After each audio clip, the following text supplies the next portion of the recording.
so very grateful to all the parents who have come before us, because really the parents that I have worked with and met all throughout this journey are really the ones I have learned the most from. I wouldn't know about self-direction. I wouldn't know about Medicaid. I wouldn't have known about anything without the other parents who have helped me along the way.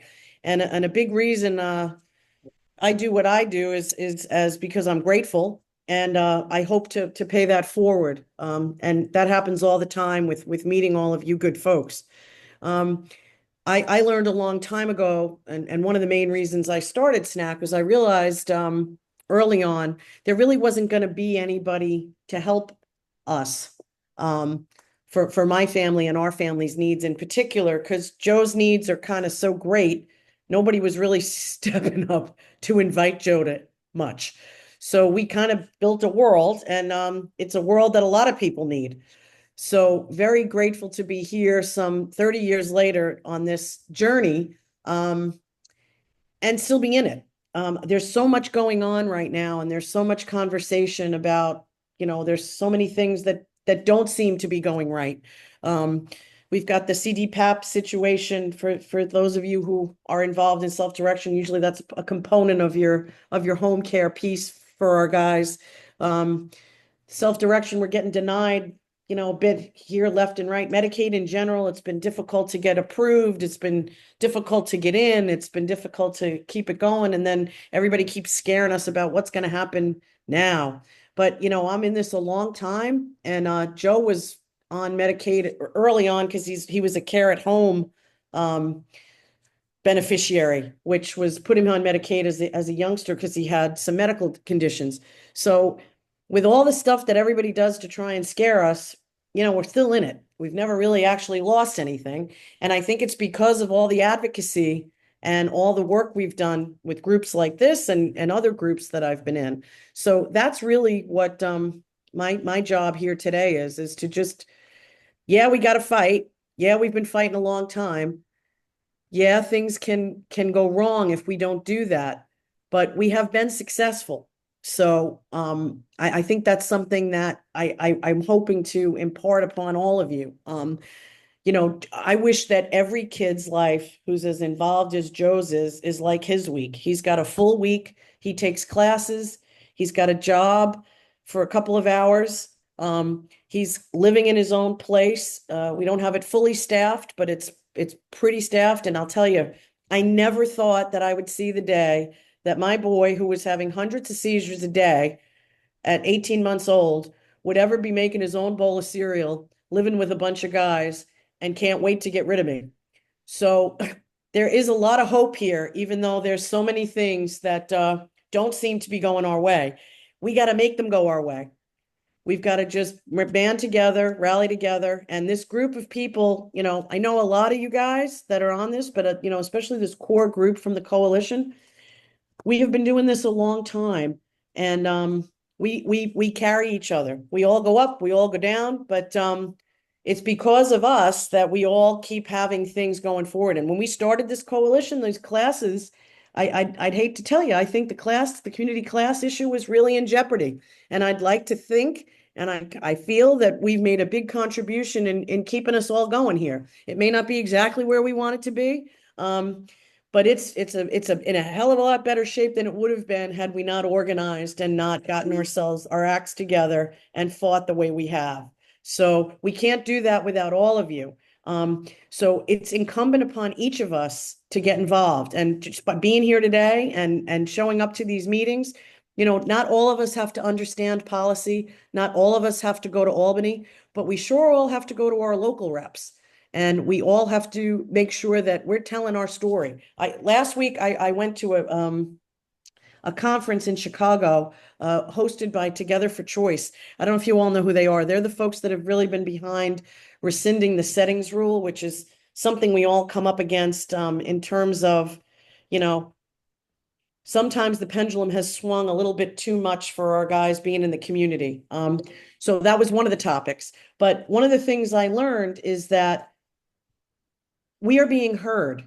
CMS, a lot of times people say, oh, CMS says this and OPWDD says this, and they want to hear from us. And I can't put that on you guys enough to tell your story. You don't have to understand all these things. You can ask us if you're not familiar with certain regulations, but we all don't need to know all of that. What I don't know is your story. And that's what the stakeholder, that's what the agencies, that's what the people in charge want to hear. What's happening? What are we doing that's not working? What are we doing that's working? So that's what I'm here for, is to just tell you all, don't feel like you don't have power, because you do. So I'm going to kick it back to Jim. And was there anything I was supposed to say that I didn't? I think you covered most of it.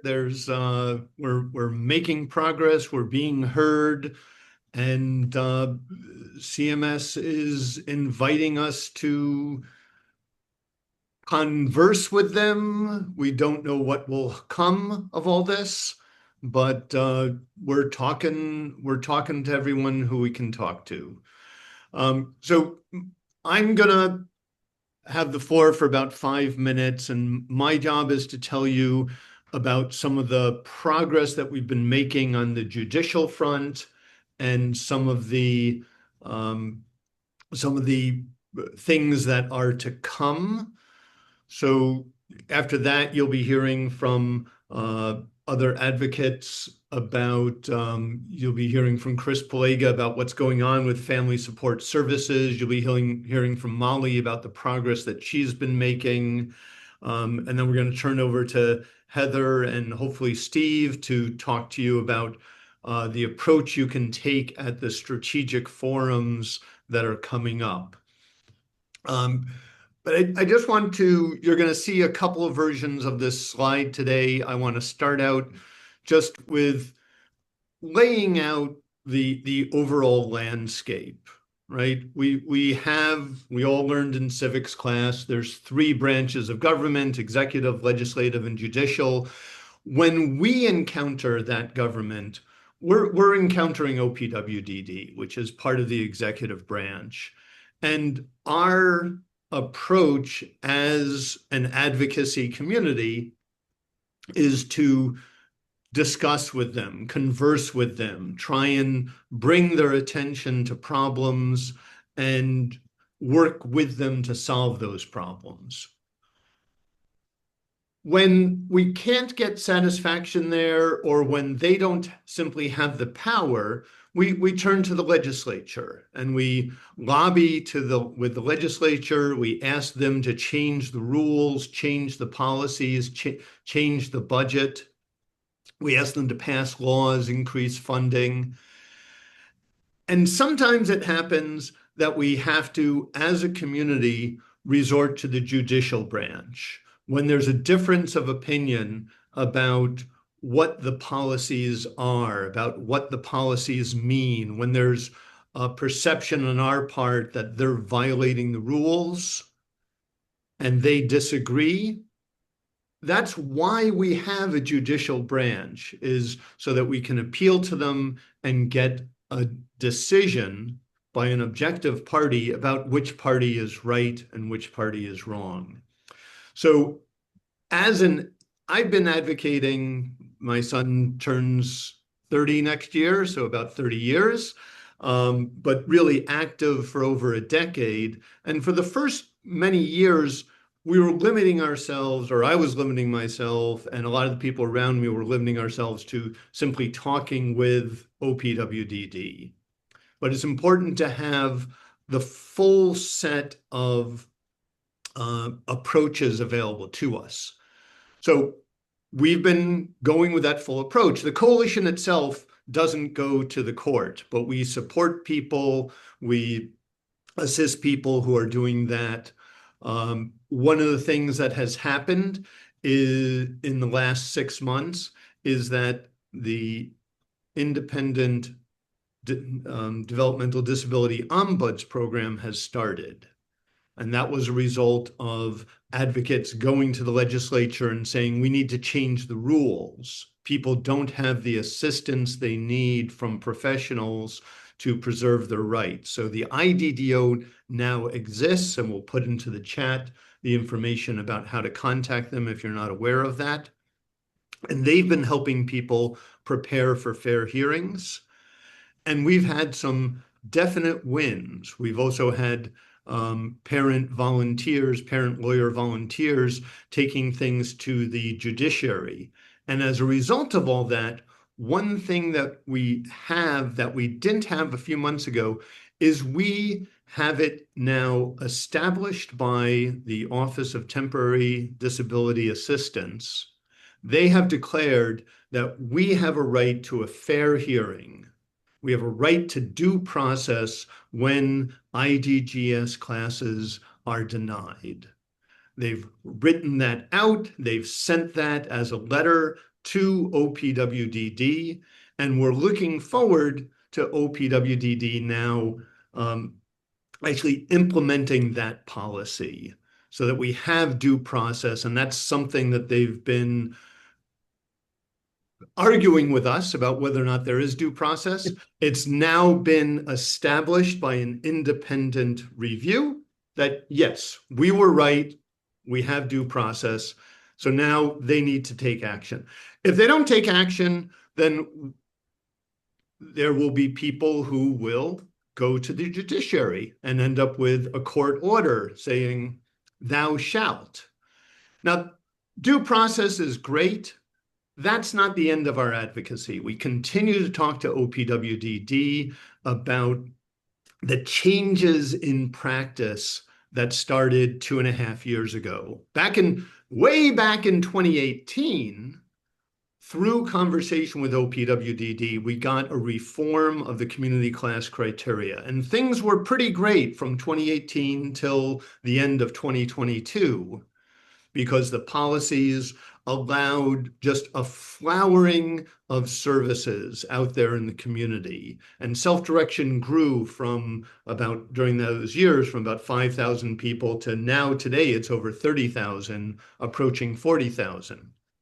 So that was wonderful. But then at the end of 2022, OPWDD scared the fiscal intermediaries to death. There was no change in policy, but there was a change in practice.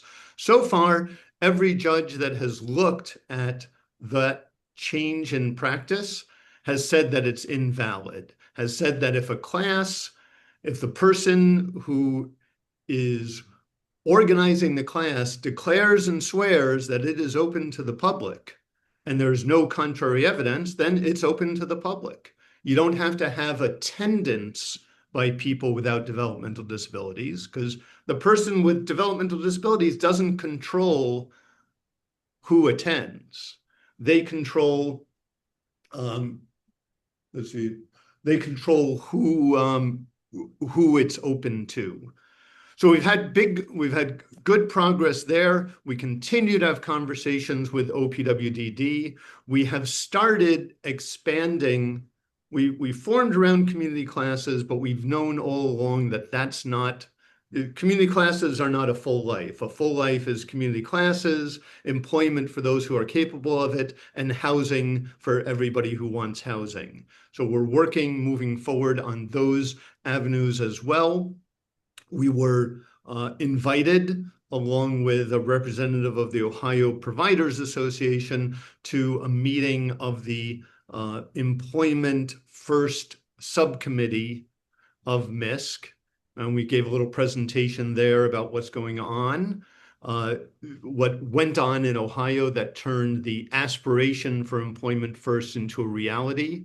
And we have a task force within the coalition that's working on housing options. So more to come on all of that, but I've gone on too long. And what I want to do now is turn it over to Chris Palega to talk about what's going on with family support services. So just give me a moment, Chris, to bring up your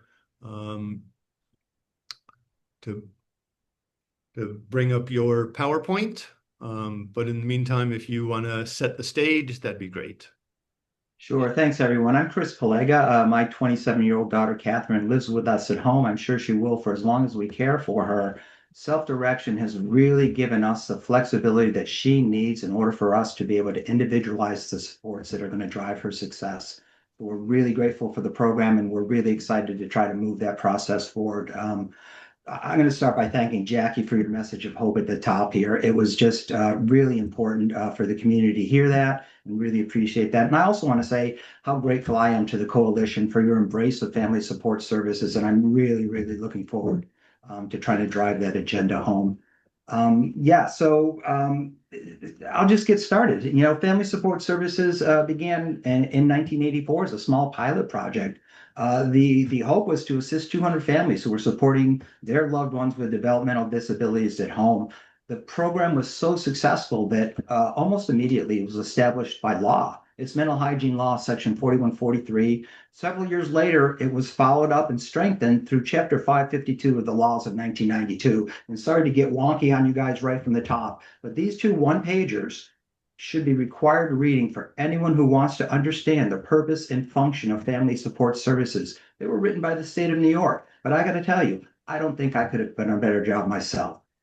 The program is administered by OPWDD, working in partnership with families, provider agencies, and of course, a statewide network of 17 local FSS advisory councils. We provide a broad spectrum of supports and services that are individualized to the family's needs.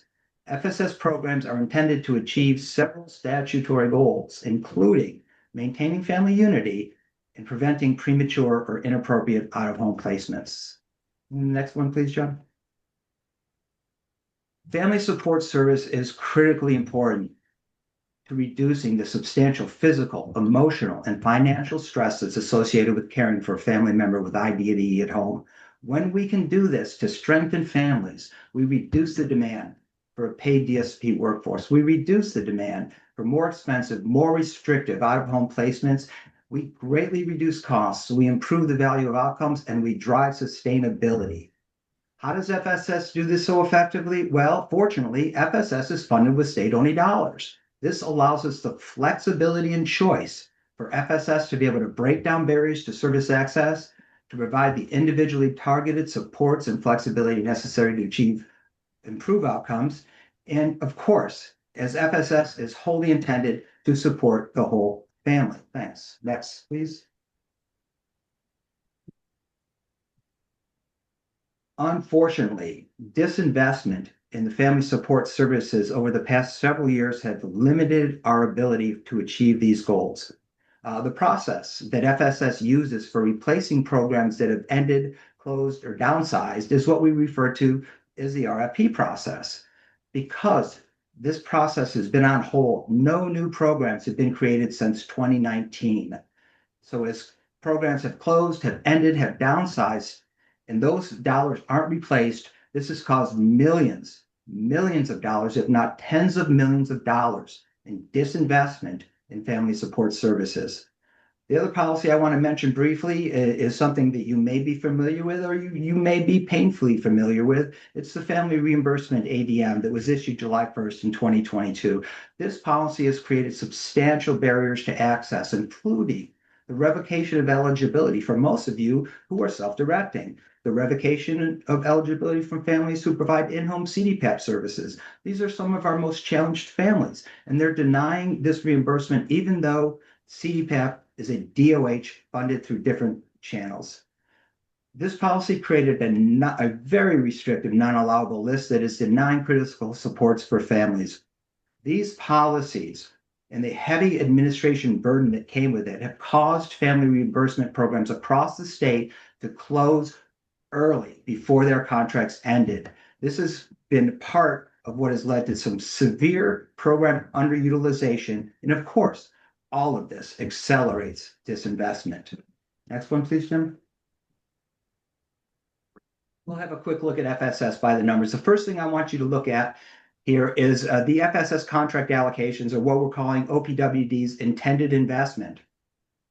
These are the dollars that OPWDD has under contract with provider agencies to provide FSS services.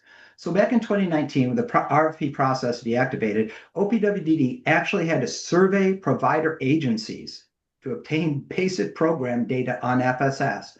Apparently, their IT systems could not let them know total contract values, the component values of the contracts, or even the program service categories that these programs were serving. What they found was that there were 880 FSS programs and that less than $60 million in total program costs, as they call that, were assigned. Now, of course, this number is much less with the closures, the reductions, and so on that have been going on since the RFP has been closed. Right now, I'm wondering why in the world did OPWDD need to survey providers to understand existing funding applications and program purposes? Next, please. Let's have a look at the actual spending. I want to draw your attention to the actual disbursement line here. And what you'll see between the years 21-22 and 2023-24 is an approximate 7% decrease in the actual money spent on family support services. And I want to take that back and use the word invested, because I believe every dollar spent supporting families is an investment that pays back over and over and over again. Thing about this chart is that the New York State 2025 and 2026 enacted budget earmarks $97 million for FSS. In looking through past years, this intended investment in families has been the same for years. So why is OPWDD only trying to invest $60 million? Why is OPWDD not investing over half of the funding that New York State intended? And why, oh why, does it take a FOIL request just to obtain simple disbursement info on family support services? Next slide, please. There's some things that we're going to be working on in order to try to alleviate the situation. We're going to be engaging with OPWDD to see if we can implement a simple data set, one that's described in Mental Hygiene 4143, as a basis for starting to develop an understanding of FSS by the numbers on a more granular level. We're going to be asking and engaging with OPWDD to try to include family support services data in OPWDD's current data community of practice. FSS has been intentionally left out of that effort. We want to engage with OPWDD to understand the true value, the actual true value that family caregivers provide to a system of care and crisis. And we want to work with OPWDD to ensure that they are fully invested in family support services to the extent allowable by existing state resources and legislative appropriations for these purposes. And we're also going to be engaging legislative outreach in support of these goals. Next, please. Oh, I think that's not the end. Oh, sorry. There's one more. Sorry, premature ending. Sorry if I'm going long. There you go. Now everybody's really interested, Chris. There's some things that we're all going to do together, right? And most importantly, telling your story is such a powerful act of advocacy. So please register and speak up at your upcoming 507 Strategic Plan Forum. Our team, the team at C4SD, we want to hear from you, and we can help you tell your story. So don't hesitate to reach out to us. We're here to help you if you need it. Of course, the independent IDD Ombuds program was established to preserve your rights. So please reach out to IDDO to tell your story. You can also share today's takeaway with your local legislatures on the FSS takeaway. It should be posted in the chat before we're ended. And then I'm going to finally ask you to consider joining your local FSS advisory council. There's 17 local advisory councils across the state. I've been participating on my local council for 6 years, and I can tell you clearly and for certainty that your participation in these activities can make a difference. So How do thank you so people much. find that, Chris? How do people find their local council?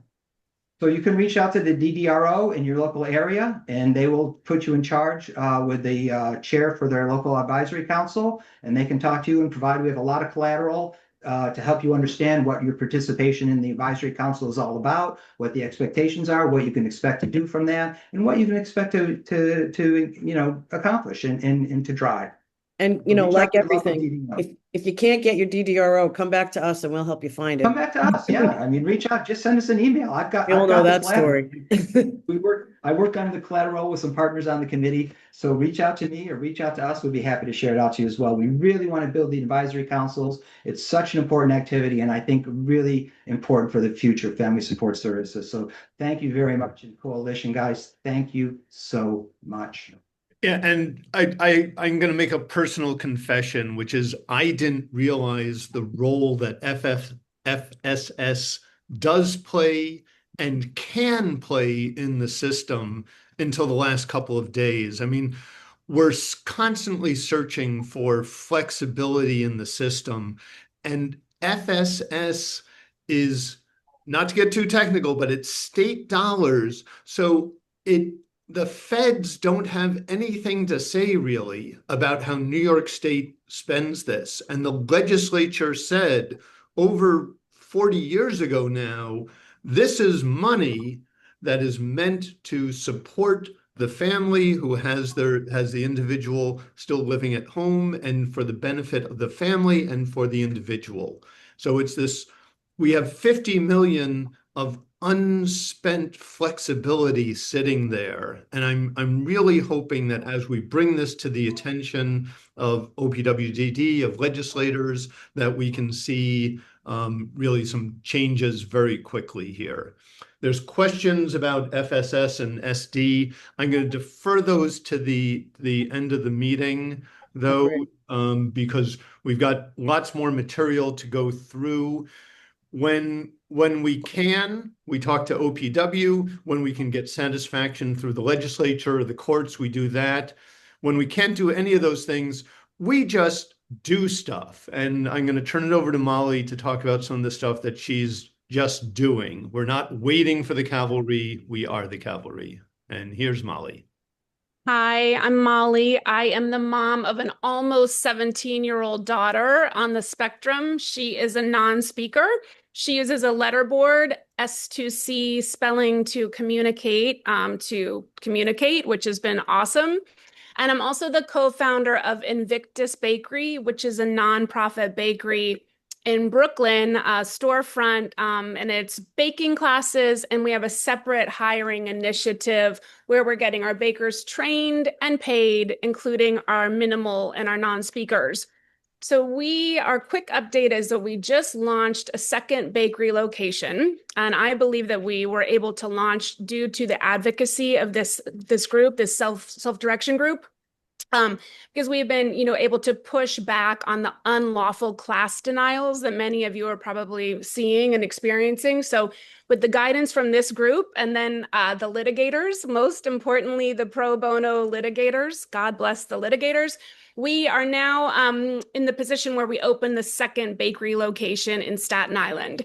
So similar template format to Brooklyn. It's a storefront bakery in the heart of a bustling neighborhood.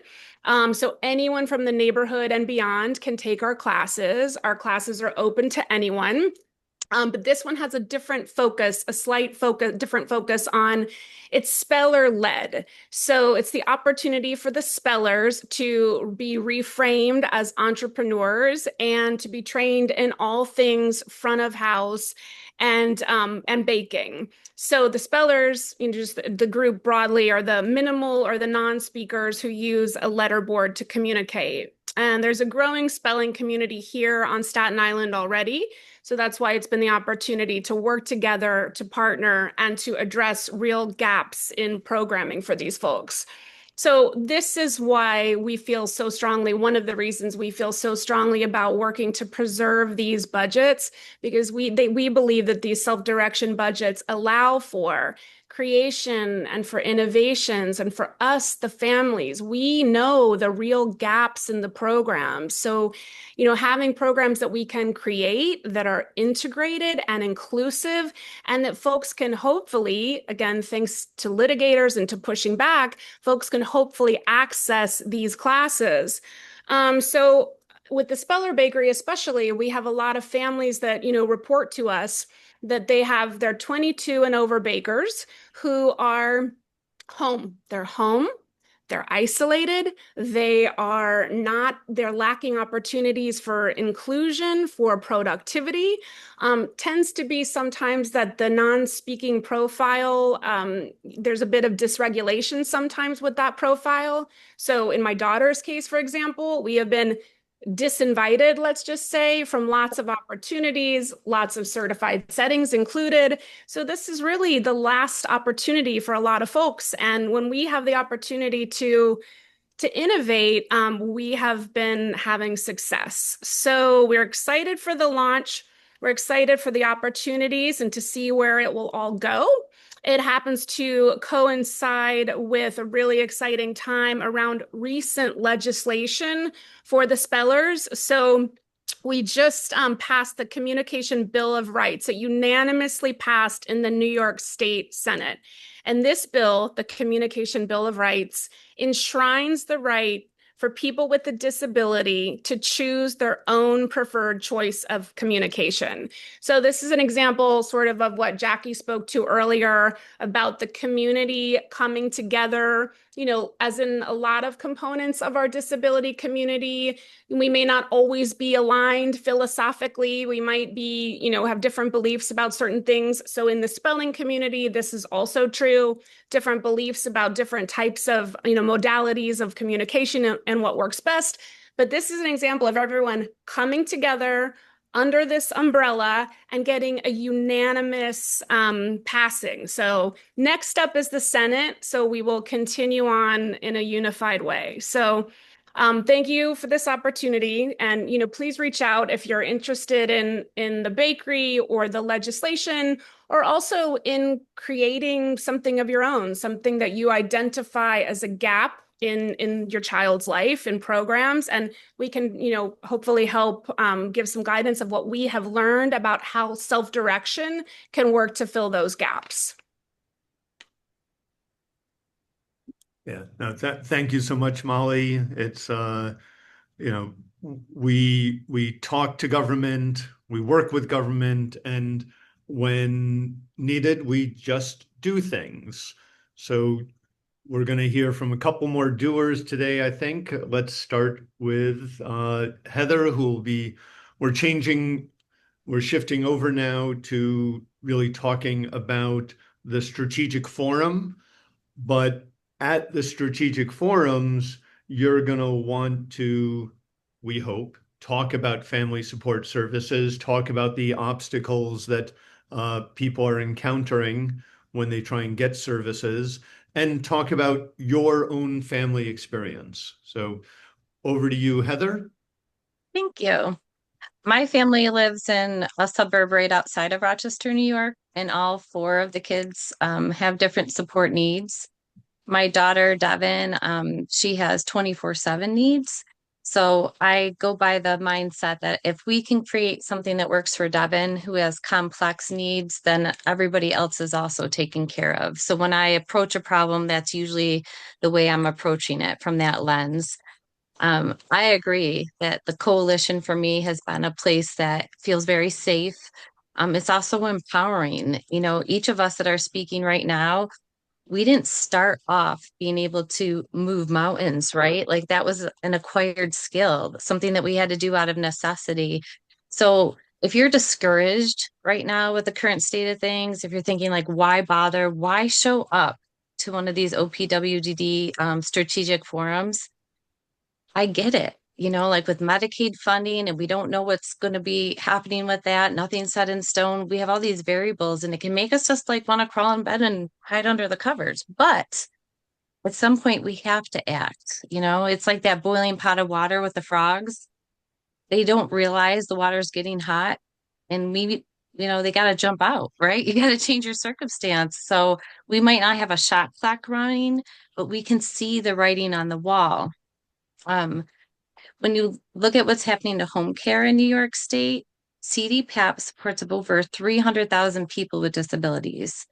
And a plan was passed to destabilize that system overnight. It robbed people of choice. And the parallels are undeniable with self-direction. OPWDD supports 135,000 people. That's less than half in CDPAP. So what we see is systems that are this fragile, they don't just bend, they break, which is why we have to break our silence. We have to be brave and build those muscles that we need to speak out. And I don't know how many of you feel comfortable with speaking publicly. I was painfully shy also growing up. I don't know if my slides are showing, Jim. I am not sure where we are. I can only see my screen is very odd right now. Okay. So Devin is the one sitting on the couch with her legs up. Okay. Like just for reference, but that's my crew right there. And I wasn't, I did all the typical things to advocate for her in the beginning, but then a school district told me that she wasn't worthy of accommodation, that she was too delayed. So I asked questions, I requested meetings, but I kept getting dismissed. And that picture in the corner is my grandma. She's 92 now. And she spoke with me at a Board of Education meeting, and my voice shook, her voice shook. In all of her years, she had never felt like it was necessary to speak at a forum that big. But that speech really, it wasn't polished. We were just persistent. We wrote letters to everyone. That letter to the left of her picture is, a letter we wrote to the first lady. We sold t-shirts, we bought billboards, we went on the news. It was all uncomfortable, guys. Like, this was not something that I would normally do. And my Wi-Fi is a little wonky, so I hope everybody can hear me. The United States All good. Department of okay, good. The United States Department of Justice took notice. So that's something to keep in mind, guys. They were following me online. They could see the number of people showing up, how many stations were putting our story up there.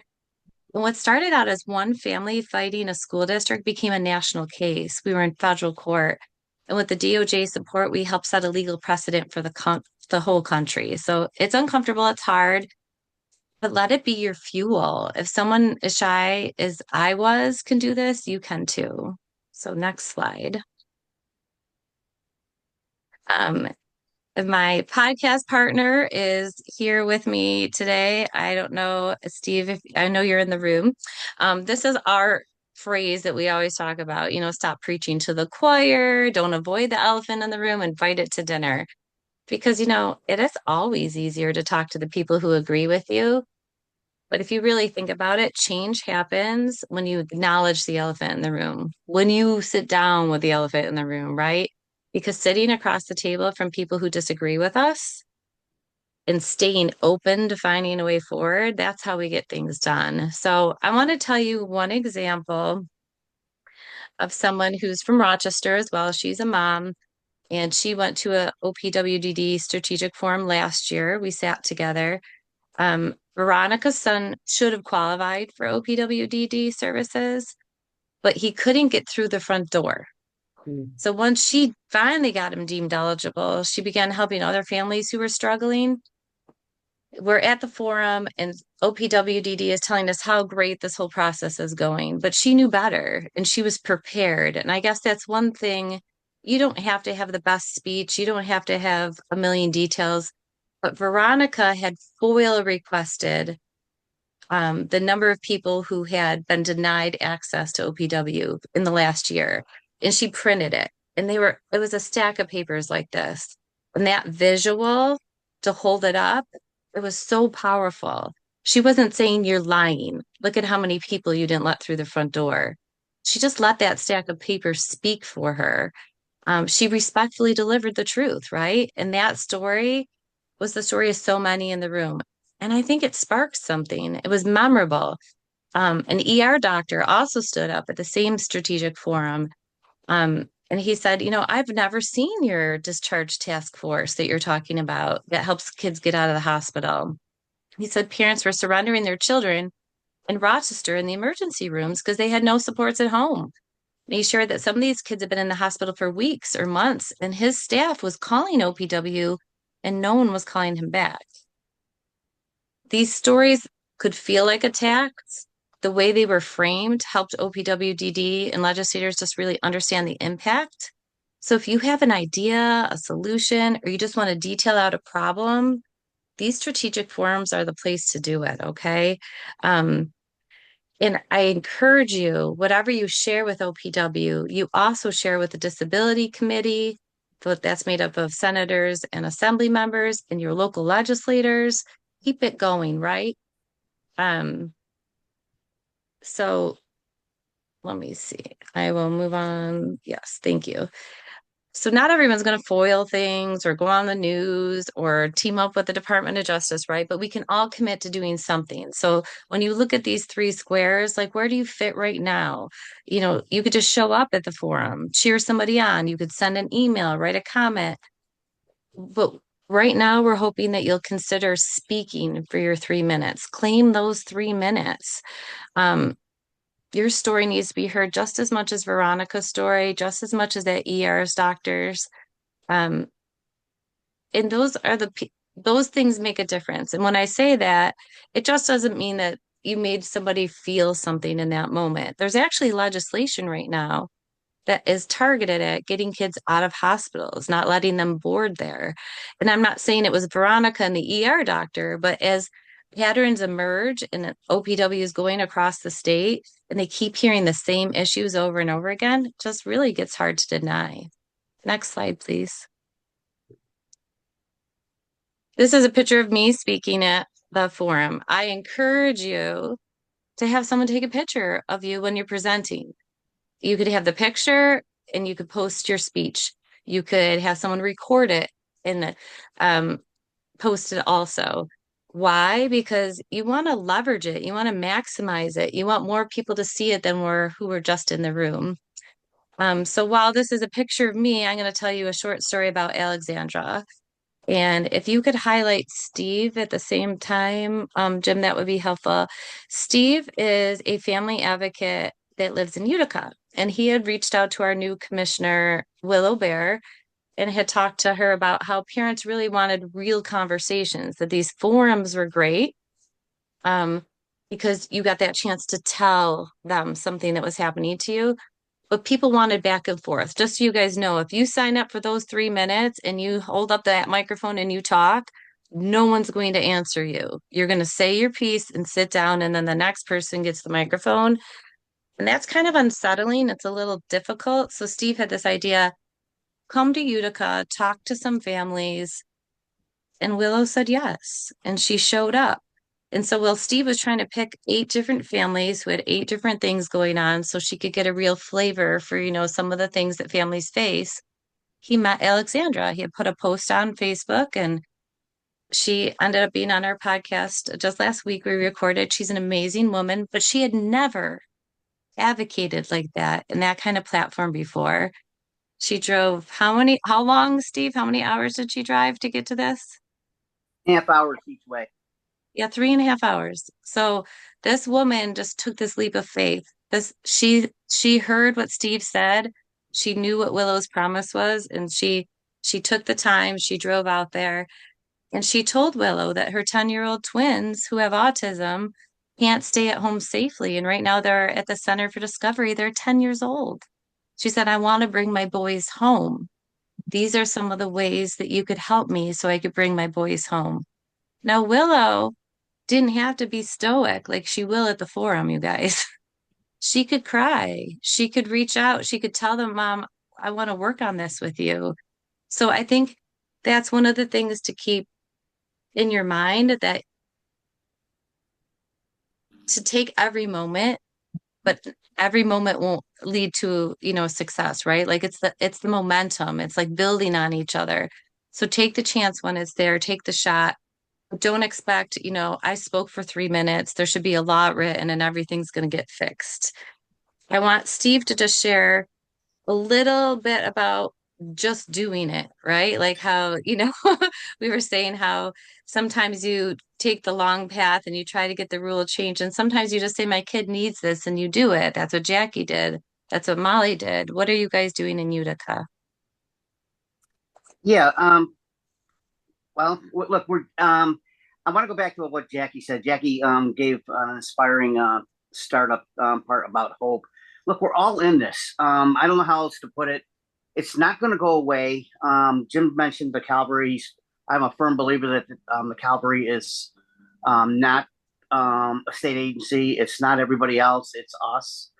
And I'm in a lot of groups. I think I'm in 35 parent support groups across the state. The reason I like the coalition is because they're doers and they get stuff done. And if there's roadblocks in the way, they get the roadblock out. And here they are still fighting tooth and nail years later to get services. And the ones that start up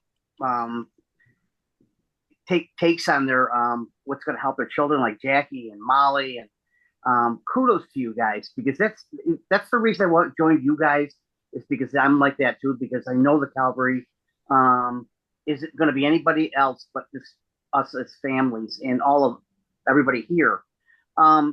Look, I'm in south of Utica. We're in a rural area. One of the reasons I pitched this family listening tour to Willow last year before she was even confirmed. And it was an 8-page letter. I had been in with a bunch of meetings with her. I'd never met her in person, but I'd had a bunch of meetings with her, and I knew she would at least read it. I didn't think she'd do it. To be honest, I wasn't sure. And she did it. And the reason, and my whole approach is because we were all the voices weren't being heard until we became the voices that were being heard. And there's so many families out there, the single moms that can't go to one of these meetings. They can't even do a Zoom meeting because they have a profound autistic child that's high needs. They can't get to it.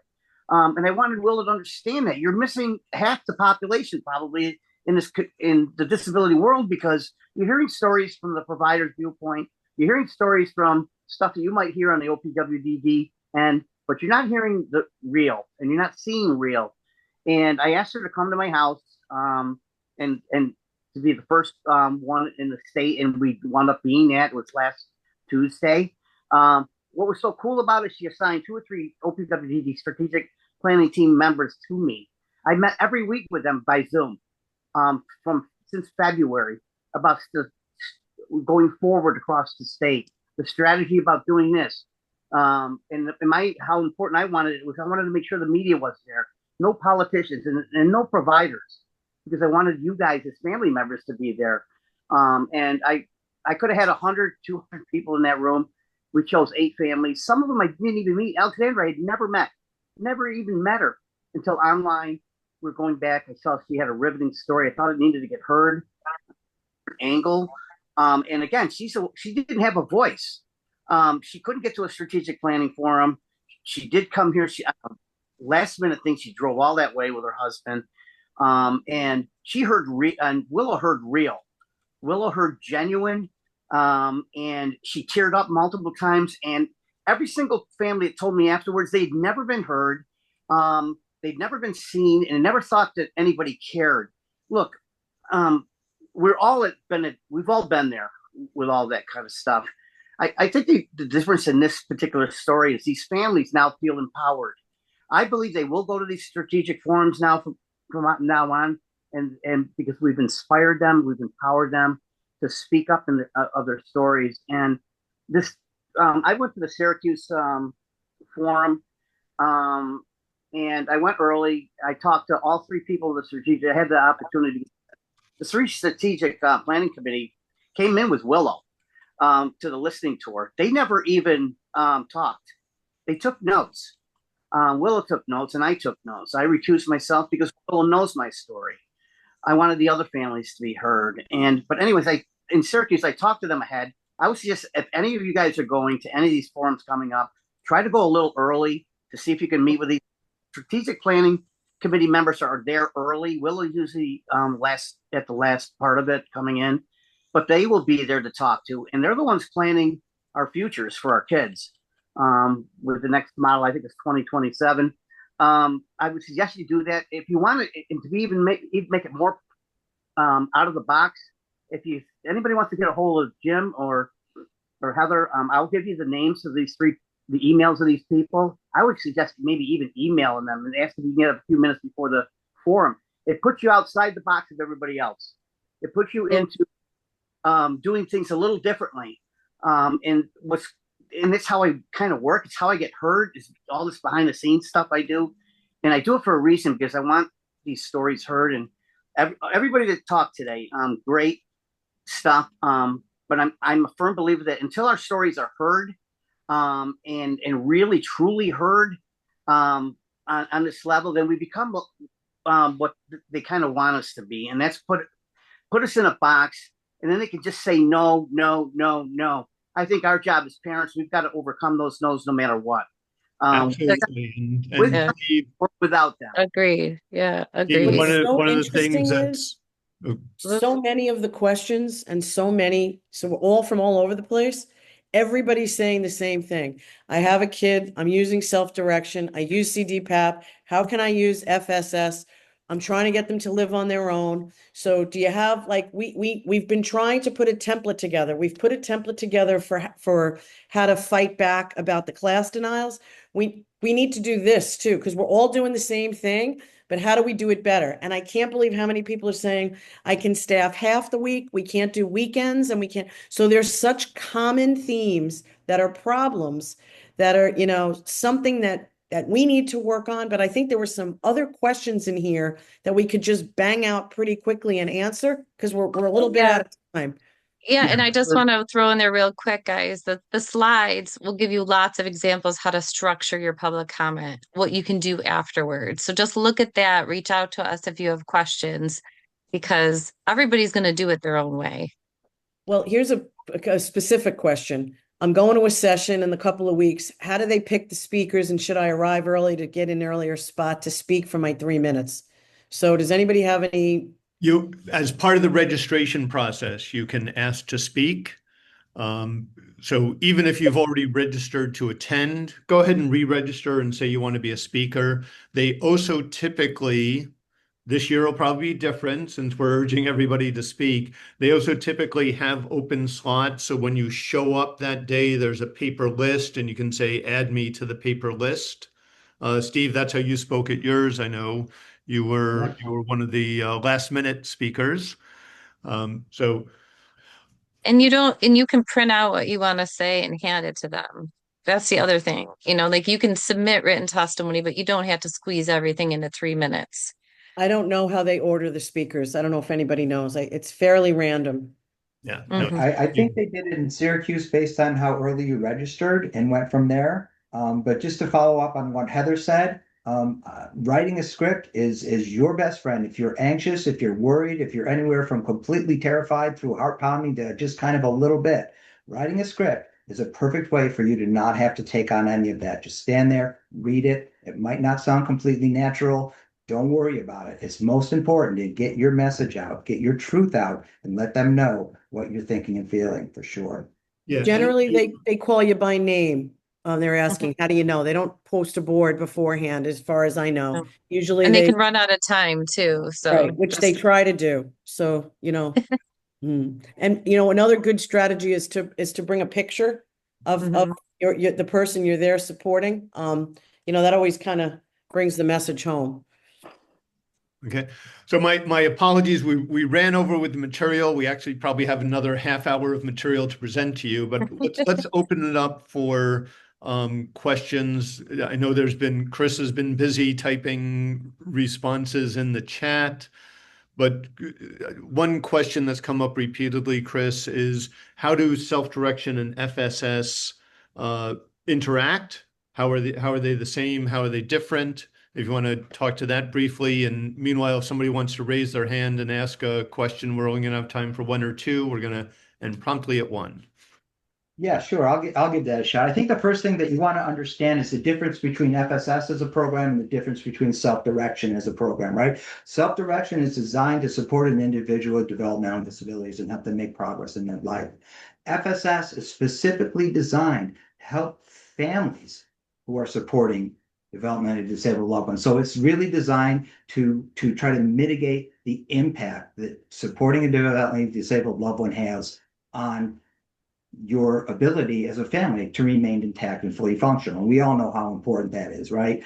So the FSS ADM basically took out people who self-directs their ability or their access to family reimbursement. There's a caveat on that. It's a little bit more technical than I think you want to rely on me for, but talk to your FI if there are things that absolutely can't be addressed in your self-direction budget through reimbursements, there may be an opportunity to move that over to FSS. You'll want to talk with your broker and have a discussion. They'll have a discussion maybe with OPW and how that'll all work, right? Family reimbursement is only a part of this, right? Maybe 20 to 30% of the funding, depending on what chart you look at, of FSS, right? There's also programs for advocacy, behavioral support, crisis intervention, information and referral respite, social skills. It goes on, right? This is a kind of a permeable patchwork of programs that are throughout the state. You may get transportation in Onondaga County. You might not get it in Cayuga County. You have to check with your DDROs, or if you reach out to us, we can try to get you lists of FSS programs that are available in your region. You can have FSS program classes worked into your self-direction budget. So just because you can't take advantage of reimbursement doesn't mean that you can't take advantage of these flexible, person-centered, very positive programs that FSS provides.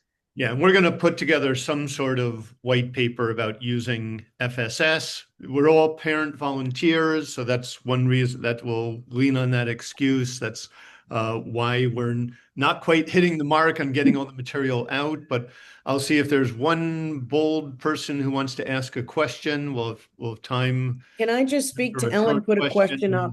Go ahead, She's got a Jackie. high needs child and she's had, she hasn't been successful finding the proper level of support. She's in Putnam County. So I don't know if anybody's in Putnam that's using self-direction that's found. So that's why I started the program that I have, Ellen, is because my son has high needs and no one would take him. So, I guess a few more of us are going to have to do that, but certainly you can email us directly, and the more we do this, the more we'll try to put people together. But I don't know if there's anybody in Putnam that can share that. I mean, trying to put together a directory of classes statewide that work for people would be a great thing, but it's a job, so we can try. We can try, but if you want to email us directly at the coalition, we can try to help you.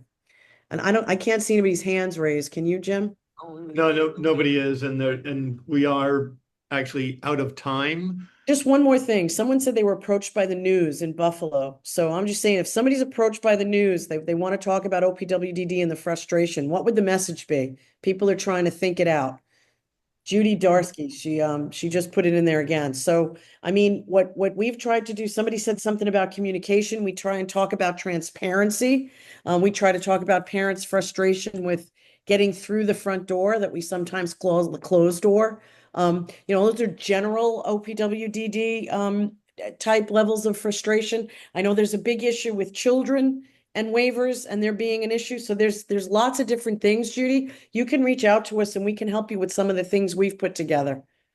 Yeah, she just put her email. Yes, definitely. Got it. Yeah. Sometimes it just helps to talk through it before you talk